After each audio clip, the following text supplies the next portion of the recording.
The next group that we're going to look at are delirium, dementia, and other cognitive disorders. And particularly delirium, you are going to see this in whatever center you're practicing in. Talk about delirium first. Delirium happens very quickly. There's always some organic cause. And it's essentially reduced perception of the environment, misperceptions, hallucinations, inability to attend to anything. Very brief, but the person's consciousness fluctuates rapidly. So the person is in and out of consciousness. They may think that they're somewhere else. They are very uncomfortable. They may be extremely frightened. And particularly if they're in ICU or something like that, there's a big risk of treatment interference. They may climb out of bed because they have to go into the other room, which they think is their kitchen, because they have to cook. Or someone will say, I have to go feed the dog. And someone stopped that dog from barking. They will have all kinds of misinterpretations. You can find this post-operatively from the loss of blood. You'll see it with cardiac patients who have a really long cross-clamp time. Head injury can cause it.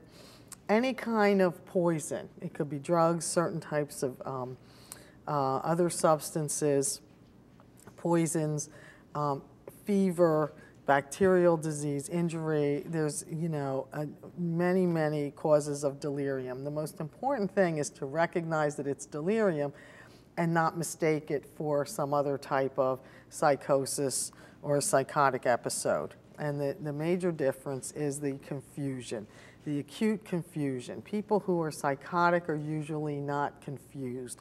These people aren't going to know who they are. They're not going to know where they are. They're not going to know who you are. So, when you do that assessment, they're totally disoriented. And of course, the only thing that we can do with that is to find out what it was that caused it and treat the underlying disorder. They will use some sedatives if they rule out that won't complicate matters. Often restraints, I am very against using restraints. Restraints can be very dangerous because particularly someone's confused to begin with. They're at risk to really want to get out of the restraints, think that someone's trying to hurt them, so they're going to fight back. So some other type of intervention is better. But they usually do, the good thing is that it usually is of short duration. They respond well to reassurance and to someone being there and keeping them safe, and then treat the underlying cause. So delirium. The major key difference is that it's very rapid. Dementia, on the other hand, is something that occurs gradually. And they always lump them together. And I've never been sure why, because they really are very different. But I guess because there's cognitive problems in each, they see a relationship. Dementia is really, when you think of dementia, you think of memory loss in particular, loss of cognitive functioning, not being able to do things, mostly in the elderly. It can be temporary. We see it temporary with someone who has depression. There's something that's called pseudo-dementia. So it's not real dementia, there's pseudo-dementia. They have the inability to concentrate, they have some forgetfulness. If you have to do a differential, it's always better for the person, if they have pseudo-dementia, to give them that benefit of the doubt and treat the depression. But if not, if it is organic dementia, then it is not temporary, it is permanent. You will also see a lot of changes with someone with dementia. The most common form that we see is Alzheimer's. So you'll see it called DAT, dementia of the Alzheimer's type. The other type is called multi-infarct. And multi-infarct is kind of like little strokes, I guess, but it's more with cognitive effects. So it's not like a motor stroke, it's more like you're losing memory. You'll see personality changes. The memory loss is short-term to long-term. And if you think of your memories as like from the earliest on out, Think of a ball of yarn. It's like an unraveling ball of yarn. So the outer part of the yarn, which is the most recent memories, are forgotten, and then it goes on and on and on. So with Alzheimer's, people will not know their children after a while. They will not recognize spouses. They will not recognize their house. They will move things, forget where they put things. There's something called phantom boarder syndrome. They'll think people are coming in their house and moving things around because they've forgotten where they've put them. They will also forget how to use instruments.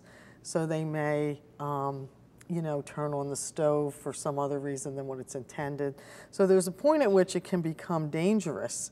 And that is one of the key nursing interventions. So we'll move down to that.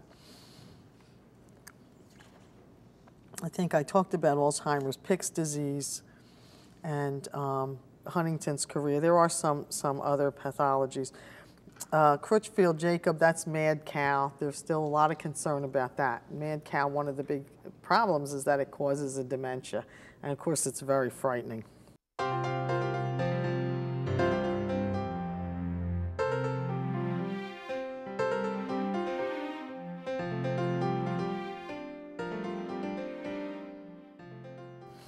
So it's, you know, the opposite. Appearance and dress also relates to the extremes. Someone who is in mania will often change their clothes several times. That's usually the first thing students will notice when they go in a psychiatric unit. They'll see a patient, and then they'll see the patient 10 minutes later. It's like, is that the same patient? Different clothes. They'll wear a lot of makeup. And one only wonders what they see when they look in the mirror, because it's such a common behavior. It's almost across the board, particularly with women. You don't see it as much with men, but with women, the makeup is incredibly thick. And you know and when they look in the mirror, when they're putting it on, it must not look like it's really on, so they just keep laying it on. Appetite, for someone who's depressed, obviously they're not going to even care. So they might not have any makeup on, and they may not change their clothes, they may not bathe. Appetite varies with someone who's depressed, with someone who's manic. They just don't have time to eat, and they don't take time to eat. The state board question is, what's appropriate food for someone who's manic, and whatever it is, make sure it's something that they can take with them. That's usually the answer. So like spaghetti wouldn't be the answer, but a sandwich might be. So that's the other state board question. Okay, some of the potential for suicide exists actually in both the manic and the depressed patient, much more with the depressed patient.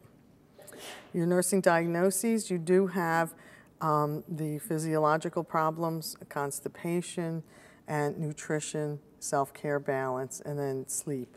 And then you look at coping, verbal communication, and self-esteem and thought. The most important thing is protecting the person from injury. So we go back to Maslow, safety. Safety is first. And one of the few indications that is appropriate for restraints is particularly with someone who hasn't slept in days, and if their sleeplessness is a danger to themselves, sometimes restraints will be ordered, because just the act of them being immobilized, even briefly, will put them to sleep. Because even though they're experiencing all this energy and they're running around and they seem to be boundless, their body is still experiencing the effects of all of this activity. So there's still tissue breakdown. So they still need sleep, even though they don't think they need sleep.